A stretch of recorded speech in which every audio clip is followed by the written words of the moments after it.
বন্ধু-বান্ধৱীসকল এই মুহূৰ্তত আপোনালোকলৈ লৈ আহিছোঁ এটি গুৰুত্বপূৰ্ণ ভিডিঅ'। বন্ধুসকল এই ভিডিঅ'টোৰ জৰিয়তে আপোনালোকক লাখপতি বাইদেউৰ লিষ্ট 2024 আৰু ইয়াত ছাৰ্ভে হোৱাখিনিয়ে কেতিয়া লাভ কৰিব তেওঁলোকৰ ধন এইখিনি তথ্য আপোনালোকক এই ভিডিঅ'টোত জনাব চেষ্টা কৰিম। খুব সংক্ষেপে আপোনালোকক এই ভিডিঅ'টোত এই তথ্যখিনি উপস্থাপন কৰিব চেষ্টা কৰিম। মূল ভিডিঅ'টোলৈ যোৱাৰ আগতে আপোনালোকক জনাম সৰু এটা ৰিকুৱেষ্ট, এনেধৰণৰ ভিডিঅ'বোৰ নিতৌ পাবলৈ চেনেলটোলৈ নতুন আহিলে চেনেলটো ছাবস্ক্ৰাইব কৰি ল'ব। ভিডিঅ'টো যদি ফেচবুকত চাইছে পেজটোত অৱশ্যে এটা ফ'ল' দি ল'ব। আহক বন্ধুসকল আমি মূল ভিডিঅ'টোলৈ আগবাঢ়িছোঁ। বন্ধুসকল ইতিমধ্যে লাখপতি বাইদেউ লিষ্ট 2024 ওলাইছে আৰু এইটো সৰ্বভাৰতীয় প্ৰেক্ষাপটত ওলাইছে। আপোনালোকক ইয়াৰ আগৰ ভিডিঅ'টোত জনোৱা হৈছিল আপোনালোকে কেনেদৰে লিষ্টখন চাব, কিন্তু সেই লিষ্টখনত আপুনি দুটা বিষয় ভালদৰে লক্ষ্য কৰিব পাৰিব যে ইয়াতে ছাৰ্ভেত কৰা কোনখিনি হিতাধিকাৰী আছে বা হিতাধিকাৰী বুলি নকওঁ, আচলতে কোনসকল বাইদেউৰ ছাৰ্ভে কৰা হৈছে কোনখিনিক ছাৰ্ভে কৰা হোৱা নাই সেইখিনি কিন্তু কোনেও জানিব পৰা হোৱা নাই, কাৰণ লিষ্টটো এনেকুৱাভাৱে ওলোৱা নাই। আচলতে ছাৰ্ভেত কৰা হৈছে যিমানখিনি মেম্বাৰ সেইখিনিহে উল্লেখ আছে, যাৰ কাৰণে কাৰ নামটো এই ছাৰ্ভেত লিষ্টৰ পৰা বাদ পৰিছে বা কাৰ নামটো বাদ পৰা নাই এই লৈ এটা বেমেজালি সৃষ্টি হোৱা পৰিলক্ষিত হৈছে। তো বন্ধুসকল এই সংক্ৰান্তত আপোনালোকক কিছু তথ্য এই ভিডিঅ'টো জনাম। আপোনালোকক পুনৰবাৰ দেখুৱাইছোঁ, যদি আপোনালোকে লিষ্টখন এতিয়ালৈকে পোৱা নাই কেনেদৰে পাব। তো প্ৰথমতে লিষ্টখন পোৱাৰ বাবে আপুনি NRLM এই ৱেবছাইটটোলৈ যাব লাগিব আৰু ইয়াতে যোৱাৰ পিছত আপুনি লাখপতি দিদি মনিটৰিং ৰিপৰ্ট বুলি এটা ৰিপৰ্ট পাব আৰু এটা ছাইট পাব আৰু আপুনি তাতে ক্লিক কৰিব। ক্লিক কৰাৰ পিছত আপুনি গোটেই ভাৰতবৰ্ষৰ লিষ্ট পাব, গোটেই ভাৰতবৰ্ষৰ ষ্টেটবিলাকৰ নামবিলাক আপুনি পাব। ইয়াৰ পৰা আপুনি আপোনাৰ আসামটো ছিলেক্ট কৰি ল'ব। যদি কোনোবাই এতিয়ালৈকে লিষ্টটো পোৱা নাই তেওঁলোকক দেখুৱাইছোঁ মই। ইয়াতে আসামটো ছিলেক্ট কৰিব। আসাম ছিলেক্ট কৰাৰ পিছত আপুনি আপোনাৰ ডিষ্ট্ৰিক্ট পাব, ডিষ্ট্ৰিক্টখিনি আপুনি ছিলেক্ট কৰিব। ডিষ্ট্ৰিক্ট ছিলেক্ট কৰাৰ আপোনাৰ সংশ্লিষ্ট যিটো ডিষ্ট্ৰিক্ট হয় আপুনি ছিলেক্ট কৰি ল'ব। ছিলেক্ট কৰাৰ পিছত আপুনি আপোনাৰ ব্লক নেমটো পাব। ইয়াতে আপোনাৰ ব্লক নেমটো ইয়াতে আহিব আৰু ব্লক নেমত ক্লিক কৰাৰ পিছত আপোনাৰ সংশ্লিষ্ট ব্লক নেমটোত আপুনি ক্লিক কৰিব। ক্লিক কৰাৰ পিছত আপুনি আপোনাৰ গ্ৰাম পঞ্চায়ত এই অপশ্যনটো পাব। গ্ৰাম পঞ্চায়তখিনি ইয়াতে আপুনি দেখিব পাব আৰু আপুনি সংশ্লিষ্ট আপোনাৰ যিটো গ্ৰাম পঞ্চায়ত হয় আপুনি তাতে ক্লিক কৰিব।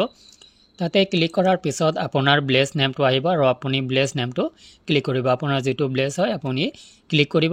ক্লিক কৰাৰ পিছত আপোনাৰ গোটৰ নামখিনি ওলাব। আপোনাৰ কোনকেইটা গোট আছে সেই গোটকেইটাৰ নাম ইয়াতে দেখাব।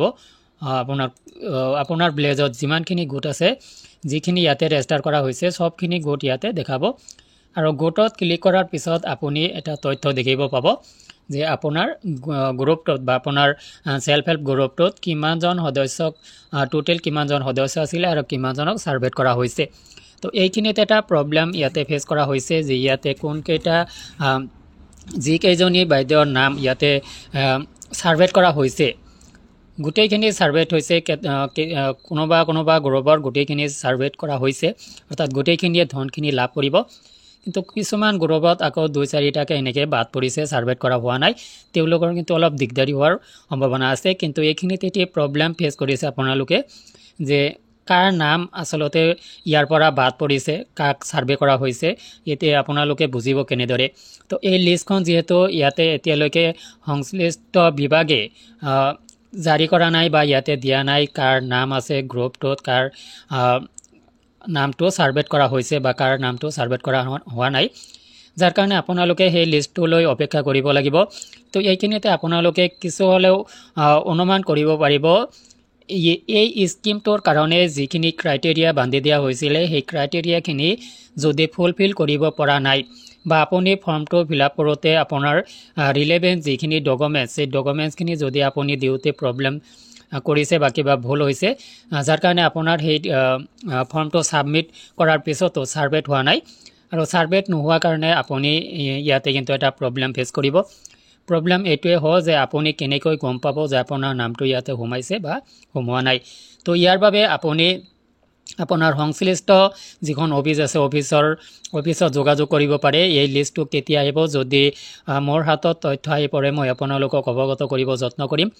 তো বন্ধুসকল এইখিনিতে আপোনালোকক জনাইছোঁ যে যি ক্ৰাইটেৰিয়া ফুলফিল কৰিছিল সেইসকল বাইদেউৰ কিন্তু নাম এই লিষ্টত আহিব, পৰৱৰ্তী লিষ্ট এটা ওলাব পাৰে। বা আপোনাৰ যি গোট আছে গোটৰ সভাপতি বা সম্পাদকে এই লিষ্টখন জানিব পাৰে, তেওঁৰ হাতত আহিব পাৰে, আপুনিও যোগাযোগ কৰিব লাগিব। লগতে আপুনি সংশ্লিষ্ট কাৰ্যালয়তো যোগাযোগ কৰিব পাৰে। যদি কিবা জানিব লগা আছে এই লিষ্টখন সংক্ৰান্তত আপোনালোকে কমেণ্ট ছেকশ্যনত জনাব। আজিলৈ এৰিছোঁ, ধন্যবাদ।